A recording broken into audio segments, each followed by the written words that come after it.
같이 읽겠습니다.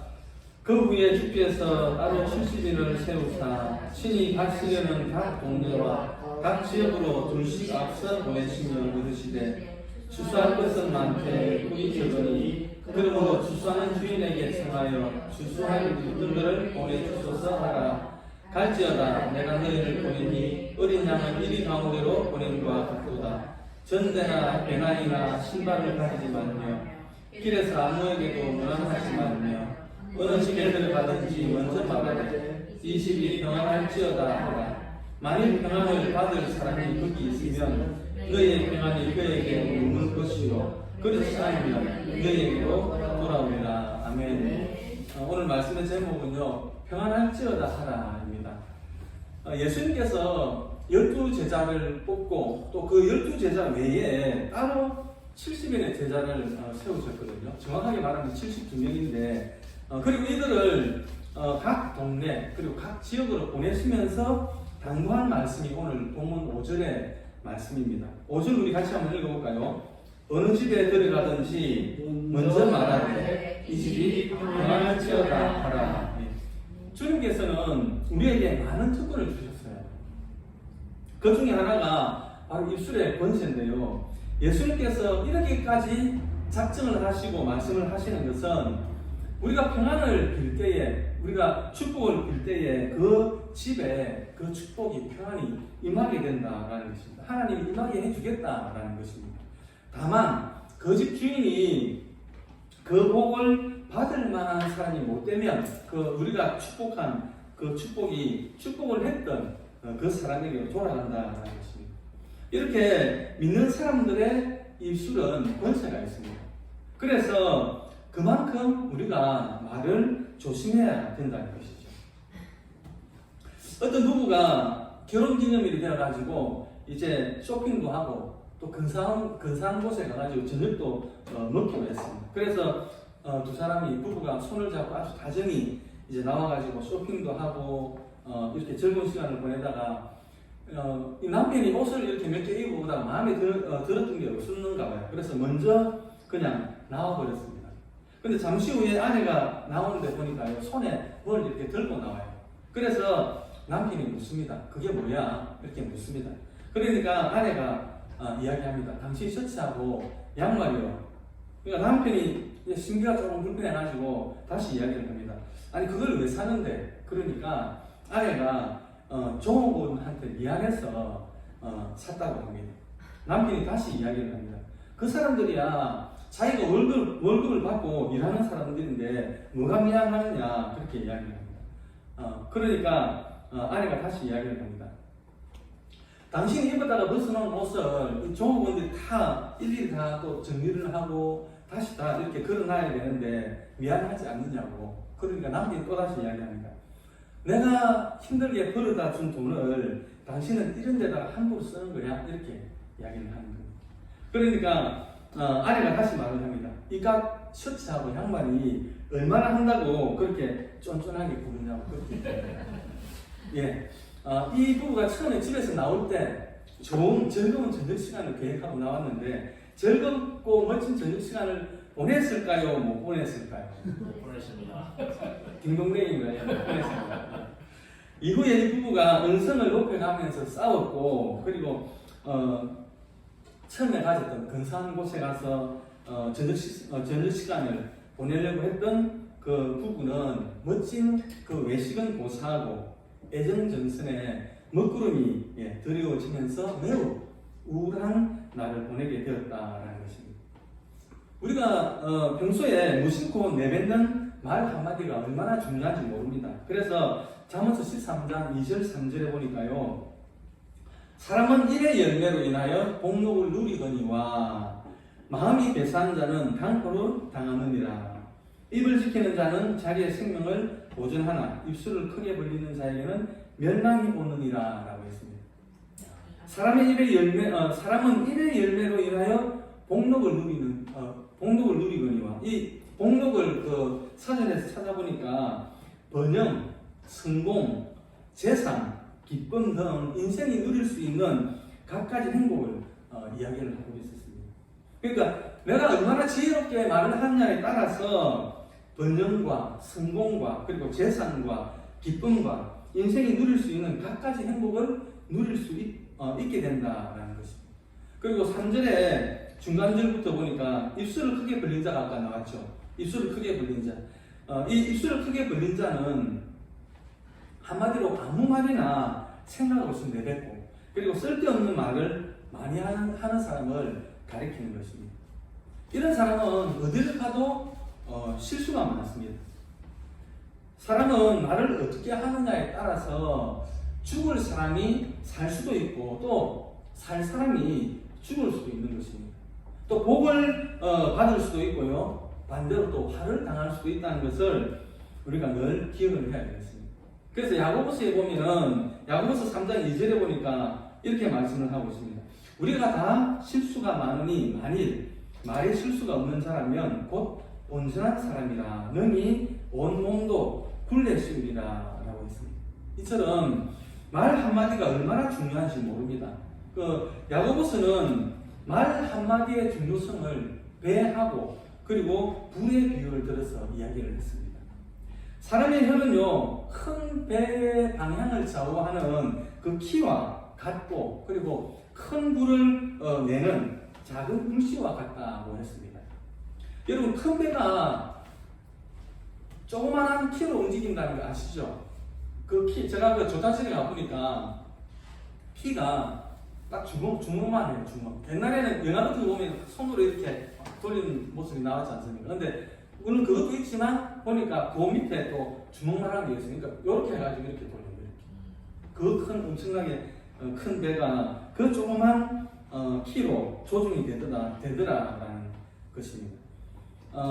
이 조그만 키, 그 키를 잘못 움직이면 그냥 암초에 걸리는 거예요. 혹은 또 어디 충돌을 해가지고 배가 침몰을 하고 마는 것입니다. 불은 또 어떻습니까? 불은 한 번 하면은 모든 것을 다 태워버립니다. 그런데 그 불이 처음에는 크게 나지 않는다는 거죠. 물론 크게 뭐가 폭발을 한다든지 그런 경우가 아니고는 처음에는 작은 불씨로 시작을 하는데 그것이 결국은 모든 것을 다 태워버리게 된다라는 것입니다. 혀는 우리 몸의 작은 지체에 불과하지만 그 영향력은 매우 큽니다. 그렇기 때문에 야고보서 1장 19절에 이렇게 말씀을 하고 있습니다. 내 사랑하는 형제들아, 너희가 알지니 사람마다 듣기는 속히 하고 말하기는 더디하며 성내기도 더디하라라고 권면을 하고 있는 것입니다. 잠언서 17장 27절 말씀인데요. 말을 아끼는 자는 지식이 있고 성품이 냉철한 자는 명철하니라라고 했습니다. 또 잠언서 20장 19절에 두루다니며 한담하는 자는 남의 비밀을 누술하나니 입술을 벌린 자를 사귀지 말지니라라고 했습니다. 여기 19절에 후반절에 입술을 벌린 자는 여기 가서는 이 말을 하고 또 저기 가서는 저 말을 하는, 그러니까 이간질하는 사람을 말하는 것입니다. 그러니까 이간질을 하고 싶어서 하는 게 아니고 여기 가서 이 말을 하고 저기 가서 저 말을 하니까 그게 그냥 본의 아니게 이간질이 되어버리는 거예요. 그래서 크고 작은 문제들이 일어나게 되는 것입니다. 그러므로 말이 많은 사람은 그저 친하게 지낼 필요는 없고 그냥 그저 인사를 안 할 수는 없으니까 눈인사 정도만 하고 깊게 사귀지 말라고 말씀을 하고 있습니다. 그러나 우리가 이 세상을 살아가면서 말을 안 할 수가 없겠죠. 네, 이 세상을 살아가면서 어쩔 수 없이 말을 해야 됩니다. 그렇다 하더라도 이왕에 말을 할 바에는 되도록이면 좋은 말을 골라서 할 수 있어야 되겠습니다. 그러면 말하는 사람도 좋고 또 듣는 사람도 모두가 좋은 것입니다. 우리가 지혜로운 삶을 살기 위해서 첫째는 행복하게 하는 말만 하고 불편하게 하는 말은 하지 말아야 되겠습니다.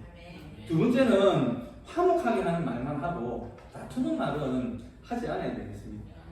세 번째는 기분 좋게 하는 말만 하고 기분 나쁘게 하는 말은 하지 말아야 되겠습니다.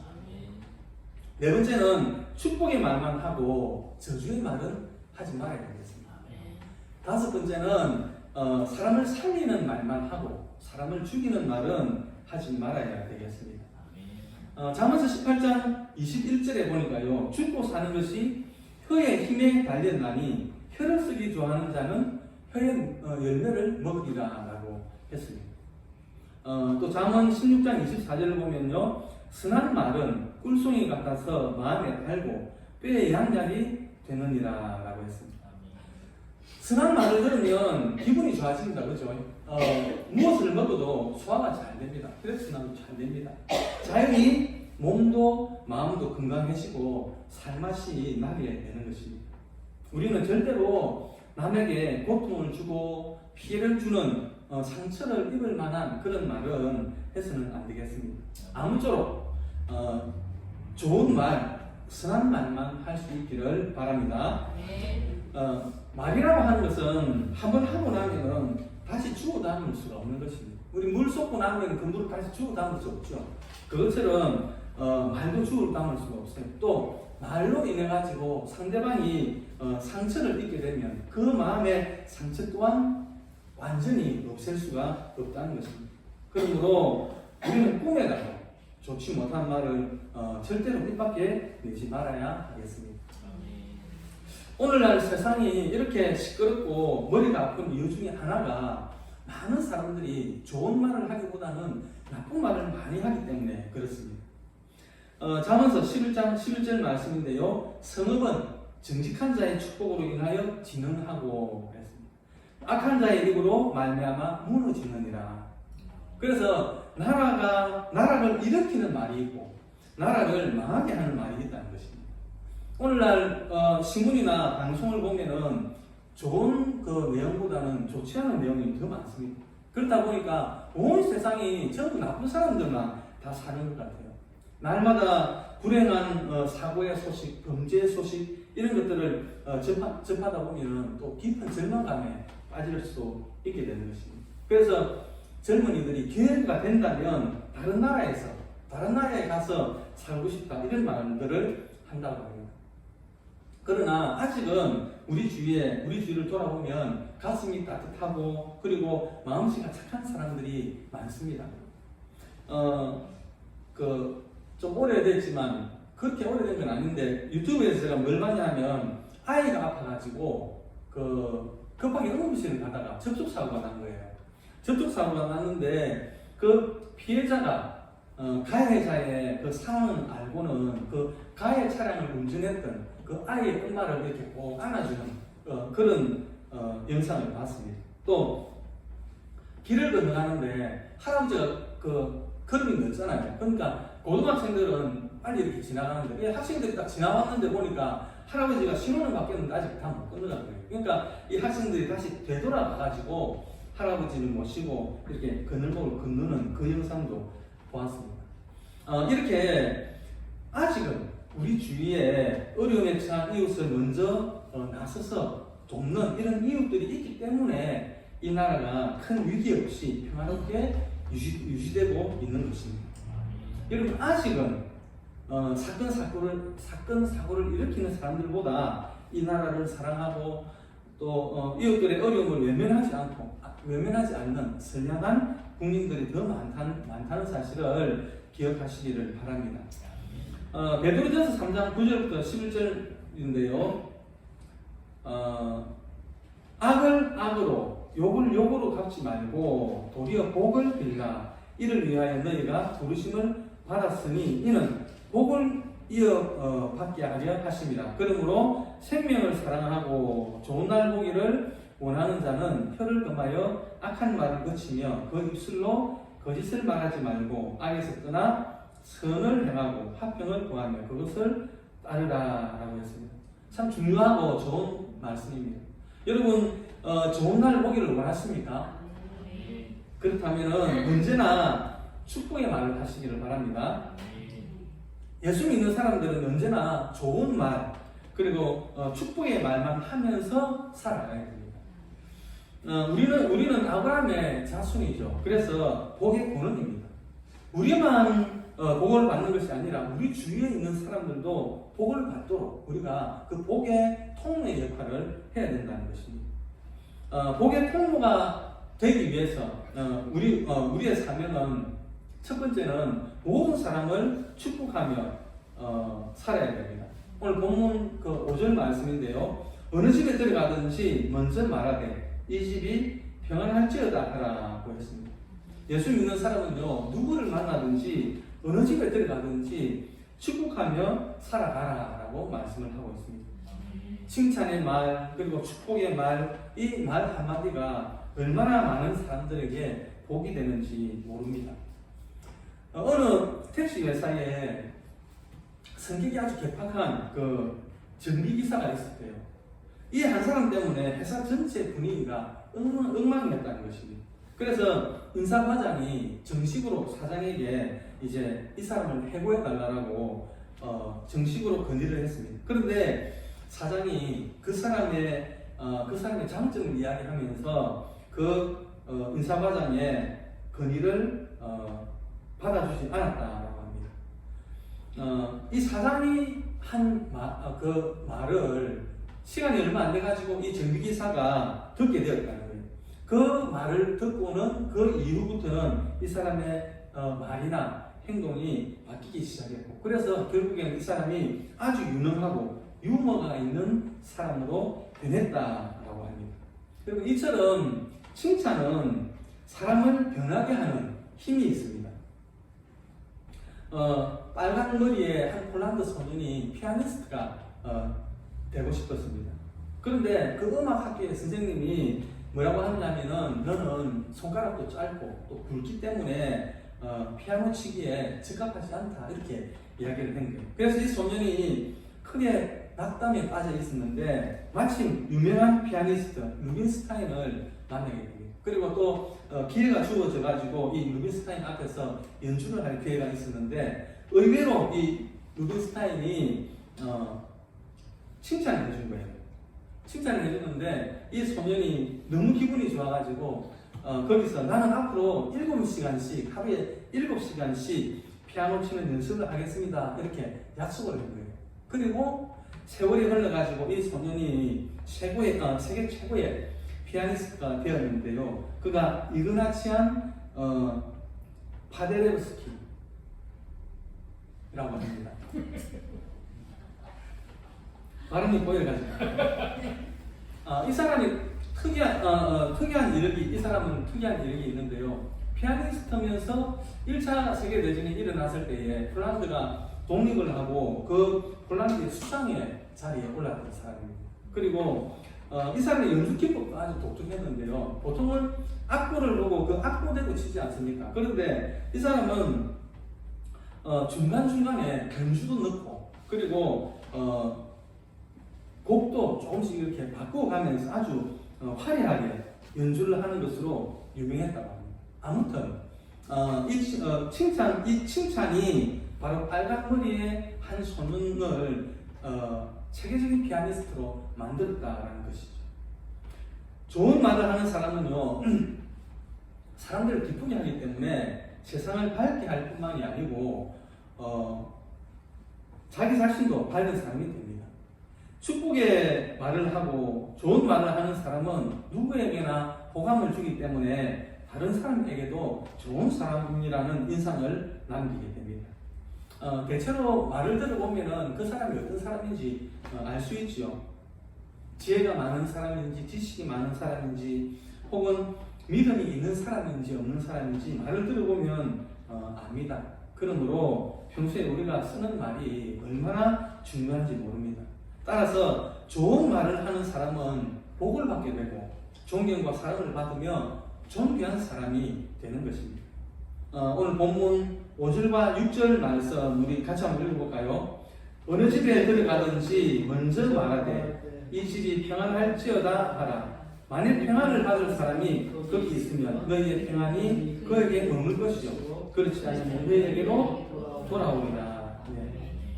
우리 주사랑교회 성도님들은 사람을 가리지 말고 항상 누구에게든지 축복하며 살아가시기를 바랍니다. 두 번째는요, 자녀들을 축복하며 살아야 됩니다. 자녀들을 축복하며 살아야 됩니다. 성경을 보면 부모가 자녀를 향해서 그 축복하는 것이 그대로 이루어지는 것을 우리가 볼 수가 있습니다. 야곱이 12명의 아들들에게 한 기도가 후세에 그대로 임한 것을 보게 됩니다. 우리의 자녀들이 부족한 것이 있고 흠물이 많고 또 아무리 속을 썩여도 우리 자녀의 미래가 잘 될 것이라는 것을 바라며 무조건 축복하시기를 바랍니다. 반드시 우리의 자녀들이 하나님 안에서 성공하게 될 것입니다.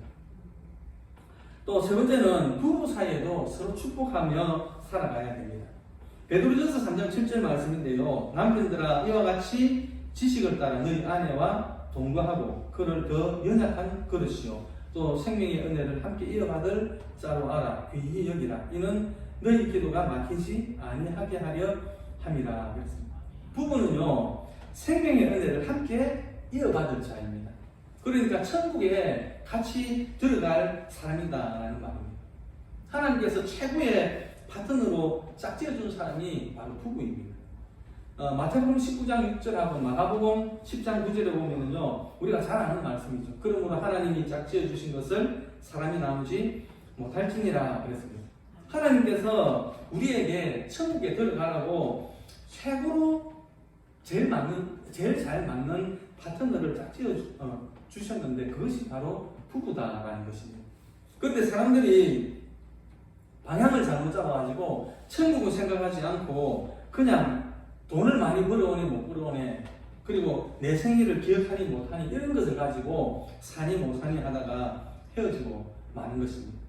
부부는요 같이 천국을 바라보면서 서로 축복하고 칭찬하고 격려하면서 천국까지 달려가는 것이 그것이 바로 부부입니다.